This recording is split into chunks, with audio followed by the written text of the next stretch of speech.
السلام عليكم ورحمة الله وبركاته. ازيكم يا بنات؟ يا رب تكونوا بخير. النهاردة ان شاء الله زي ما باين من العنوان كده هيبقى روتين تشجيعي تحفيزي على الاخر، يعني خصوصا في الجو الساقع اللي احنا فيه ده.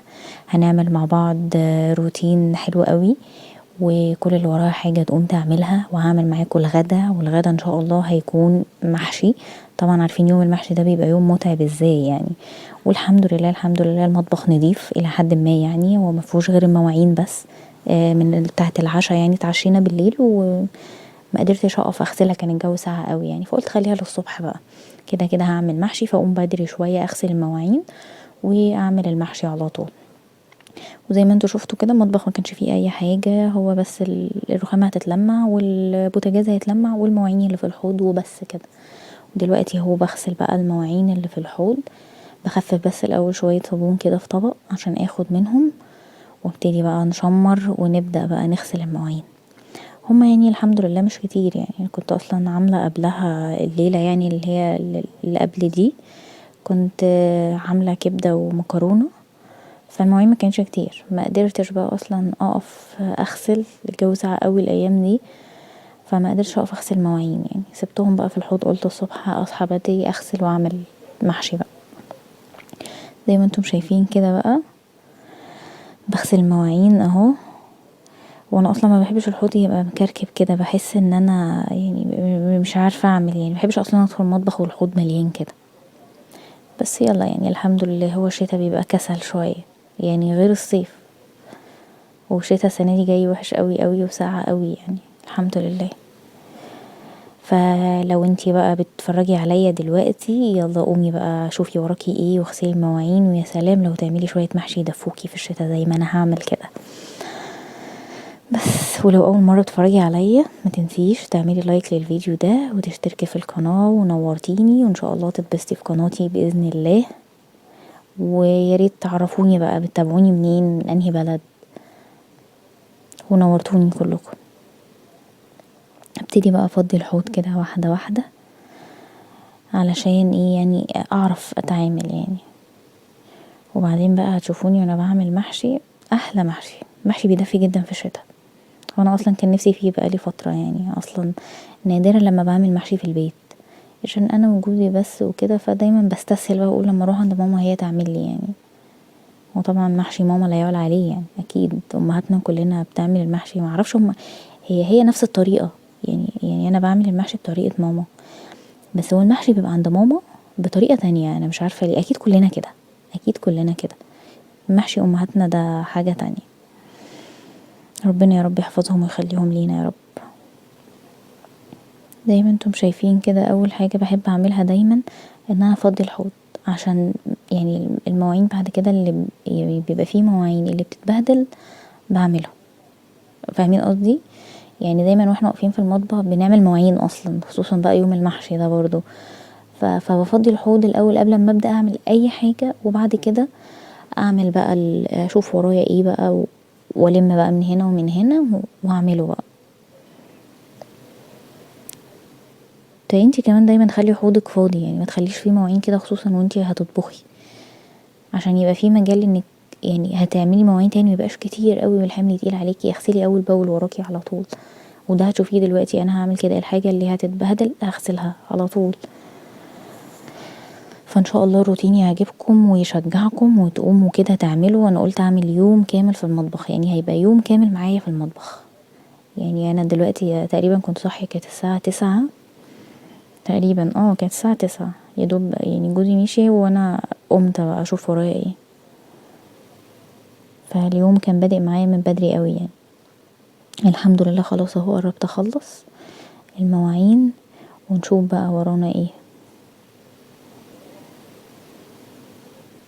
المصفى دي انا بحبها جدا جدا جدا يعني، دايما بصفي فيها المكرونه، مع اني عندي كذا مصفى تانية، بس انا بحب دي عشان برجول كده ومش بتقعد في الحوض، فاهمين يعني؟ انا بوقفها كده في الحوض وبصفي فيها بقى، مش بضطر ان انا يعني مصفات، عندي مصفات تانية بس المصفات التانية لازم لو حطيتها في الحوض احط تحتيها حاجه عشان ما يبقاش منها للحوض على طول، وتصفي الحاجه كويس. دي بتصفيها كويس قوي عشان الرجول دي. وانا بحبها قوي عشان حمرا كمان، بحب الالوان الحمرا، بحب اللون الاحمر جدا. يا ريت بقى ما تنسوش تعرفوني بنفسكم وتقولولي انتي من انهي بلد بالظبط، وقولولي رأيكم برضو لو انتوا بتحبوا الروتينات والحاجات دي اعملها دايما، لو لا يبقى خليني في الاكل بس. انا عشان كذا حد قبل كده قال لي يعني اعملي روتين وبيشجعنا وكده، فقلت بما اني كده كده هعمل محشي ليه ما يبقاش اتنين في واحد، يبقى روتين واكل بالمرة يعني. ولو عجبتكم طريقتي في المحشي برضو قولولي ايه رأيكم، بتعملوه كده ولا بتعملوه ازاي. هتشوفوا دلوقتي كل حاجة مع بعض. طبعا الفوط بتاعة المطبخ دي اكتر حاجة لازم تبقى نظيفة، انا دايما طول ما انا واقفة بغسلها، ما يعني محبش الفوطة كده تبقى ملمسها يبقى دهني كده، او تبقى لونها مش حلو، او احس لون يعني احس شكلها مش نظيف. لازم طول ما انا واقفة على الحوض بغسل فوط المطبخ، لازم تبقى نظيفة لاني طول الوقت ماسكاها وبلمع بيها. برضو وانتي كمان كده خليكي دايما وانتي واقفة يعني في مطبخك فوطك تبقى نظيفة، ما بستناش مثلا اللي هو لاخر اليوم اعمل بيها كل حاجة واخر اليوم اروح نقعاهم وغسلاهم، لا انا اول باول لو مسحت بيها حاجة تلاقيني بغسلها اي حاجة. بس دلوقتي الحمد لله الحمد لله خلصت المواعين، بس ده مش المنظر النهائي للحوض يعني. دلوقتي بقى بلمع الرخامة كده، انا كنت مسحة اصلا الرخامات كلها من بالليل، فقلت ايه اديها بالفوطة كده تلميعة سريعة زي ما انتم شايفين كده وخلاص. والبوتاجاز برضو نفس النظام، هو البوتاجاز كان نضيف اصلا يعني، هو بس عشان اسود زي ما قلتلكوا قبل كده فبيتطرب، فبلمعه تلميعة بسيطة. دلوقتي بقى هجيب البتنجان، انا كنت مقوراه من بالليل اصلا وكنت حاطاه في التلاجة ما شطفتوش، فهشطفه بقى معاكم زي ما انتوا شايفين كده. نشطف البتنجانة بتنجانة كده واشطفها كويس من بره ومن جوه كويس قوي، واحطه في مصفى يتصفى عقبال بقى ما اعمل اسبك الطماطم بقى واعمل الحاجات بتاعته. وكل حاجة هعملها معاكم خطوة خطوة. هي اهم خطوة دلوقتي ان انا اغسل البتنجان، ما غسلتش البتنجان امبارح علشان لو غسلتيه وحطيتيه في التلاجة بيدبل كده بيبقى مش حلو، فانا قورته بالليل وانا قاعده كده، والصبح بقى حطيته في شنطه عشان ما بلوش ولا اي حاجه، وربطتها كويس وحطيتها في التلاجة. واول ما صحيت بقى دلوقتي اهو بغسله معاكم علشان ما يدبلش وبيبقى كأنه لسه جايباه يعني. اهو كده انا خلاص خلصت البتنجان. هنجيب بقى الكوسه طبعا متقوره وبشرطها كده من بره عشان يعمل لها شكل يعني ما تبقاش ملساء كده بقى يعني. بجيب المقوار وبروح مشرطاها بالمقوار كده بتدي شكل حلو قوي يعني، بشكلها كمان حلو. بغسلها بقى طبعا كويس واشطفها من بره ومن جوه زي ما انتم شايفين كده خلاص. وبعدين بقى هجيب معلقه ملح هحطها على الكوسه وهحطها في ميه عشان تبقى الكوسه طعمها مملح يعني. الكوسه انا بحب الاكل يبقى مملح شويه، فما بحبهاش دلعه. دلوقتي بقى هعمل البصله بتاعه الطماطم، وزي ما انتم شايفين انا بحب اخرط البصل بايدي.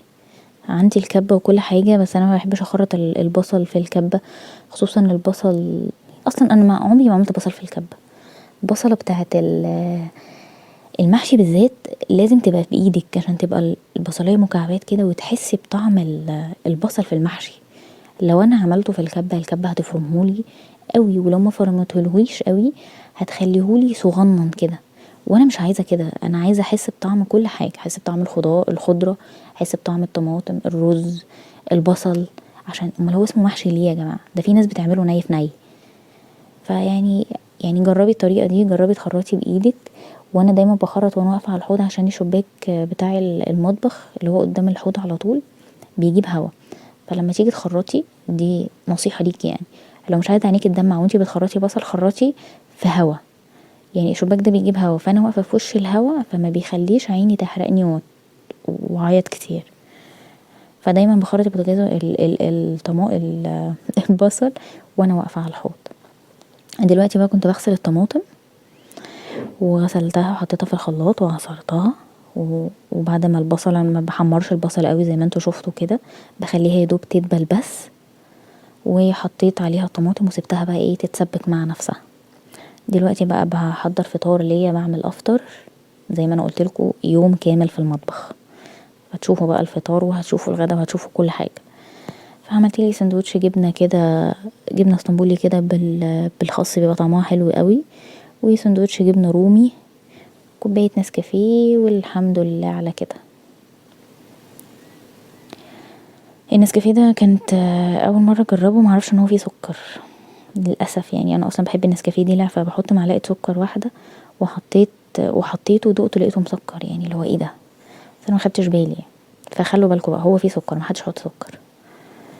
دلوقتي بقى هدي كده الصلصه تقليبه، هرش عليها رشه ملح ورشه فلفل اسود، وهسيبها تكمل بقى مع نفسها.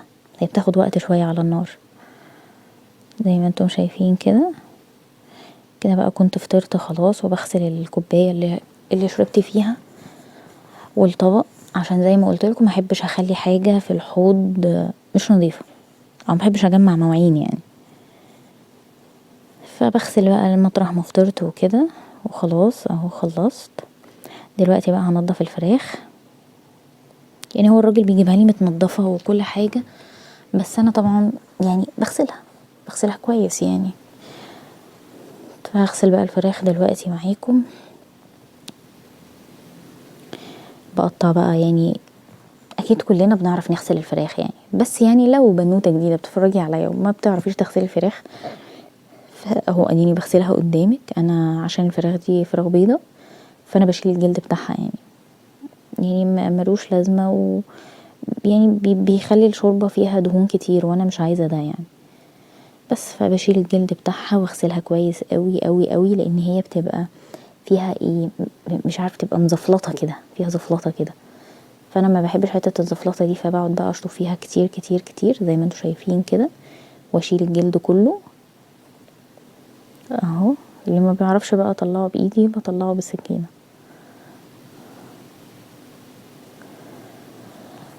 وطبعا سايبه كل ده الطماطم على النار تتسبك براحتها،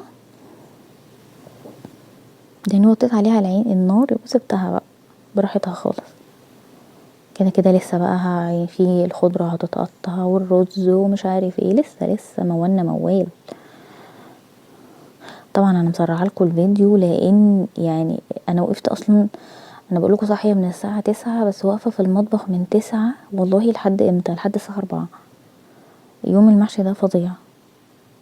واحسن حاجه بقى ان هو بيبقى يعني انا هعمل محشي النهارده، فطبعا مفيش اكل بكره، محشي يتاكل بكره. بعمل اكل يبقى يومين، لان اكيد يعني مش هبقى عامله محشي النهارده واقف بكره اطبخ، يعني حرام. بس كده اهو خلاص كده، انا تقريبا خلاص خلصت الفرخه كلها اهو. هشطب بقى الورك كويس، وهقولك دلوقتي على طريقه للشوربه جميله جميله. لو عايزه تعملي من الفراخ شوربه حلوه بجد، لان انا كنت هسقي المحشي بشوربه الفراخ، فشوفوا الطريقه اللي هعملها بيها دي، بتطلع شوربه تحفه. ريحتها اصلا وانا بعملها كانت خطيره، تحبي تشربيها كده بس لوحدها من غير اي حاجه. كده انا خلاص اهو خلصت. دي كانت القنصه، اغسلها بس. بعد ما غسلت بقى نجيب شويه دقيق. المحلول ده لازم طبعا تعمليه، بيخليلك الفراخ ما فيهاش زفاره ولا اي حاجه. ورشه معلقتين ملح، وعصرت عليهم ليمونه ونص اهو زي ما انتم شايفين كده. وهقلبهم بقى ببعض كويس قوي قوي قوي، وبعدين احط عليهم ميه وهسيبهم بقى، سيبهم يتنقعوا تقريبا كده بتاع ساعه او ساعه الا ربع يعني اهو بالشكل ده. هسيبهم بقى يتنقعوا كده شويه في المحلول ده. كده كنت رجعت بقى تاني بعد شويه، يعني كان في حاجات ورايا في البيت عملتها، وبعدين رجعت بقى شطفتهم كويس، وجبت الحله حطيتها على النار وسبتها تسخن الحله شويه، وبعدين روحت منزله بالفراخ، وهخرط عليهم بصلايه بالشكل ده، تخريطه كبيره يعني، فاهمين قصدي؟ مش مكعبات بقى صغيره، لا مكعبات كبيره. البصل لما بتخرطيها كده وتشوحي الفراخ الاول تشويحه، وبعدين تنزلي عليها بقى بالميه، بتدي طعم حلو قوي قوي قوي قوي، وهتدوقي احلى شوربه في حياتك. او زي ما انتم شايفين كده. هرش بقى عليها، خلاص خلصت البصله، هحط مكعب ماجي، وهرش عليها رشه ملح، ورشه توابل فراخ، ورشه فلفل اسود، ورشه كوبيبه صيني، ورشه قرفه. شفتوا يعني؟ رشة ملح، كوبيبة صيني، فلفل اسود، رشة قرفة، توابل الفراخ، 5 حاجات اهو ضفتهم، ومكعب ماجي اهو. فضلت بقى اقلب وقفلت الكاميرا عشان افضل اقلب فيهم شويه كتير. ودلوقتي رحت نازله بالميه السخنه اهو زي ما انتم شايفين كده. هامله بقى الكاتل تاني وانزل مره تانية كده، كنت غليت الكاتل مرتين. بصوا بقى بتبقى تحفه، الريحه كانت طالعه ما اقولكوش، جميله جميله جميله. وهسيبها بقى ايه تستوي بقى براحتها كده. انا خلاص خلصت الفراخ.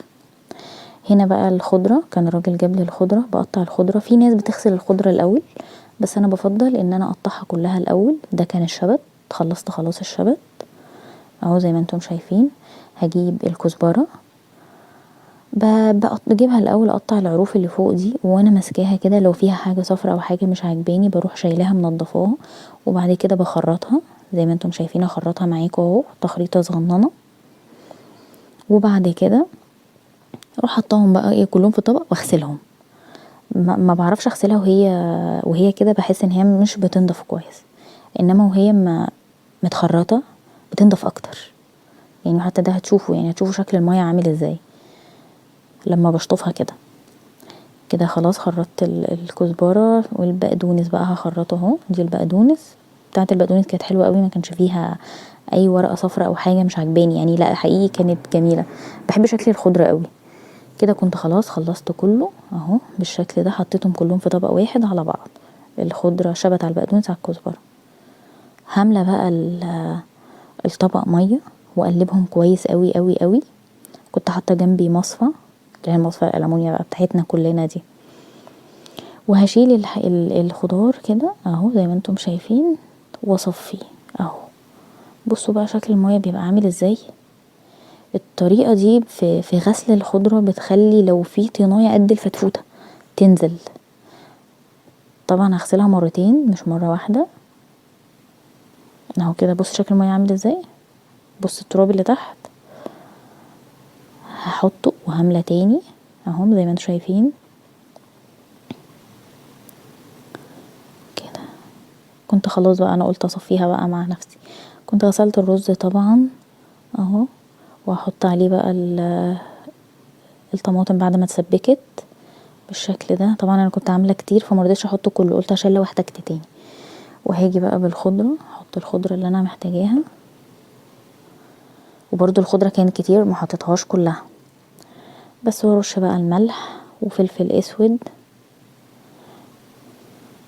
رشة كمون صغيرة كده. طبعا كان بودي احط شطة بس جوزي وابني مبيحبوش الشطة يعني، فطبعا بعمل الاكل كله زي بعضه يعني. ما حطيتش شطة. قلبتها بقى كويس. ودلوقتي هبتدي احشي معاكم زي ما انتم شايفين كده. احشي الكوسة. وطبعا وانتي بتحشي المحشي ما تمليهوش قوي، لان الرز بيزيد. مش معنى بيزيد ان هو بيزيد فبيكتر يعني، لا هو لما بيستوي فبتبقى الحباية بتتخن كده بتدي مكان يعني.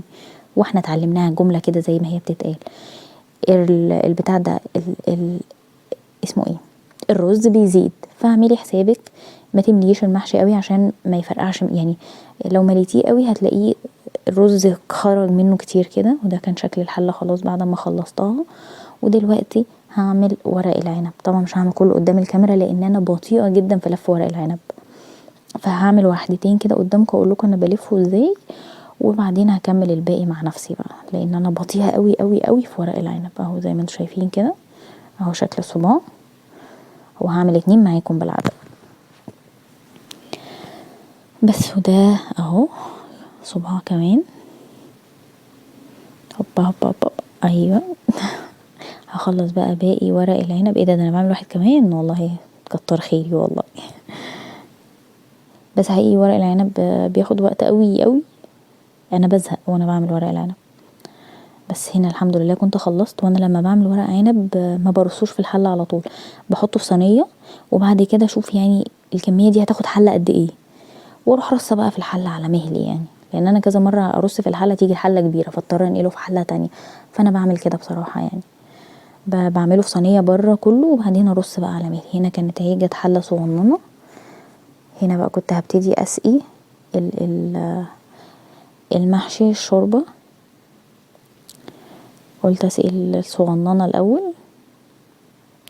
ودي طبعا مش هينفع بالطريقه دي، هروح حاطه بالحله، هتشوفوا دلوقتي.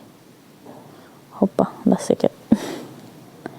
وهسيبهم بقى، احط هنا حله عشان طبق صغنن كده على الكرنب على ورق العنب عشان يضغطوا يعني ويستوي كويس وما يطلعش فوق. اكيد انتوا فاهمين قصدي.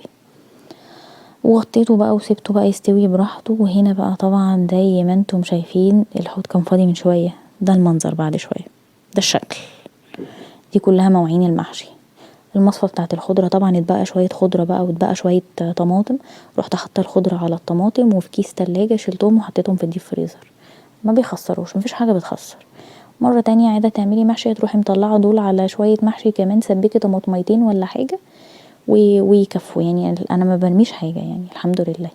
بعدين احنا في ظروف يعني، لا ما ترميش اي حاجه. اللي بقى شلته في كيس تلاجة وحطيته في الفريزر. دلوقتي بقى هو بغسل بقى كل الحاجات بتاعه المحشي، والحمد لله كده تقريبا خلاص. انا كده خلصت، مش تقريبا، انا فعلا كده خلصت يعني. خلاص مفيش اي حاجه تاني هعملها. حتى الفراخ حمرتها، الفراخ كنت حمرتها خلاص، وخلاص كده شكرا. قلت بقى افضي الحوض لاني مش داخله تاني. والمواعين بقى بتاعت الغدا ما بتبقاش مواعين كتير يعني، لان انا ببقى حاطه طبق المحشي في طبق كبير والورق العنب برضو في طبق كبير، وبناكل بقى منه يعني، وكل واحد فينا طبق وخلاص يعني. هو المواعين كلها كانت 4 اطباق، مش مواعين يعني. بس فالحمد لله يعني كده. يعني اخر مره اشوف فيها الحوض فيه مواعين كتير كده، مش اخر مره عموما يعني، اخر مره في اليوم ده. طبعا الحوض ما بيفضاش. الحمد لله. دي مواعين المحشي يا جماعه.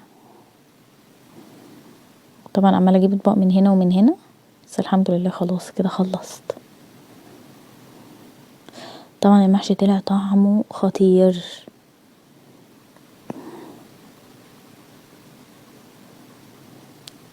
خلاص متشوقه بقى اشوف شكل الحوض وهو فاضي.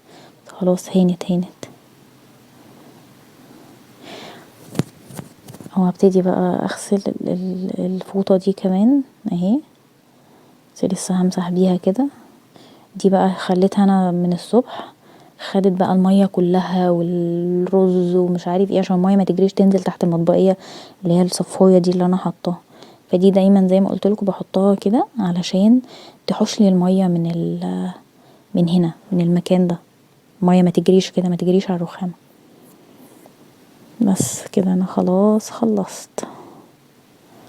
هغسل بقى الحوض بالليفه بتاعت الحوض، المره التانية دي اغسل الحوض وكده الحمد لله.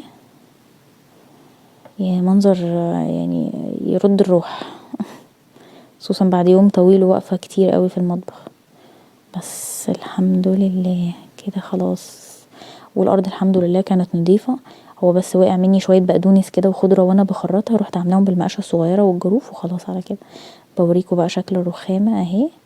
هنا الحمد لله كنت خلاص خلصت. ده شكل المحشي. اتمنى بقى ايه ما تنسوش تقولي رايكم في الكومنتات. ودي الفراخ وده اللفت ده اللي انا كنت عاملاه، عايزه اقول لكم طعمه خطير خطير خطير حقيقي، مش عشان انا اللي عاملاه بس والله بجد طعمه تحفه.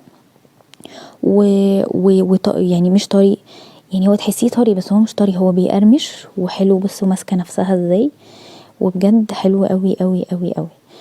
اتمنى الفيديو يعجبكم، ومتنسوش تقولي رأيكم في الكومنتات. ولو عايزين روتينات من دي كتير برضو قولولي، وما تنسوش تعملوا لايك للفيديو ده وسبسكرايب للقناة. باي باي.